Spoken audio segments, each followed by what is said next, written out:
Budget मंजूर होते ही महंगाई के आफ्टर शॉक्स का सिलसिला जारी है। पेट्रोल की फी लीटर कीमत में ₹2, हाई स्पीड डीजल की कीमत में ₹1.44 फी लीटर इजाफा हो गया है। आवाम के क्या तासुरात हैं, जान लेते हैं बोल न्यूज़ के नुमाइंदे फयाज बुखारी से। फयाज बताएगा आवाम क्या कहते हैं।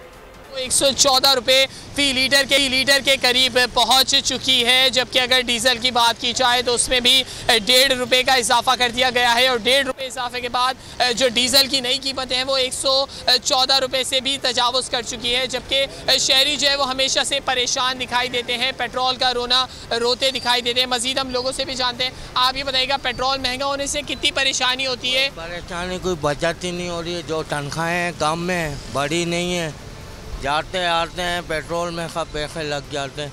अभी भी गाड़ी बंद हो गई है, रात को होगा पेट्रोल भी पूरा नहीं आता है, ऐसे ही महंगा है, ऊपर से पेट्रोल डलवाओ वो भी ख़त्म हो जाता है। बिल्कुल आप सही कह रहे हैं कि शहरी जो है वो यही कहते नज़र आते हैं कि पेट्रोल एक ज़रूरत की चीज़ है, रोज़ाना की बुनियाद पर इसे इस्तेमाल किया जाता है और इसी के ज़रिए तमाम ट्रांसपोर्ट और खाने पीने की चीज़ें भी लाई ले जाई जाती है, जिससे सिर्फ पेट्रोल नहीं महंगा होता है जबकि इसके साथ ही दीगर चीज़ें भी महंगी हो जाती हैं। जबकि लोगों ने ये भी तजवीज़ दी है कि अगर ग्रीन लाइन मनसूबे को स्टार्ट कर दिया जाए, ऑरेंज लाइन मनसूबा शुरू कर दिया जाए या रेलवे का KCR स्टार्ट कर दिया जाए तो शहरियों को काफ़ी हद तक रिलीफ मिल जाएगा और पेट्रोल के लिए यूँ मारा नहीं फिरना पड़ेगा। ठीक है, फयाज बुखारी, अवाम की राय आपने हम तक पहुँचाई, बहुत शुक्रिया।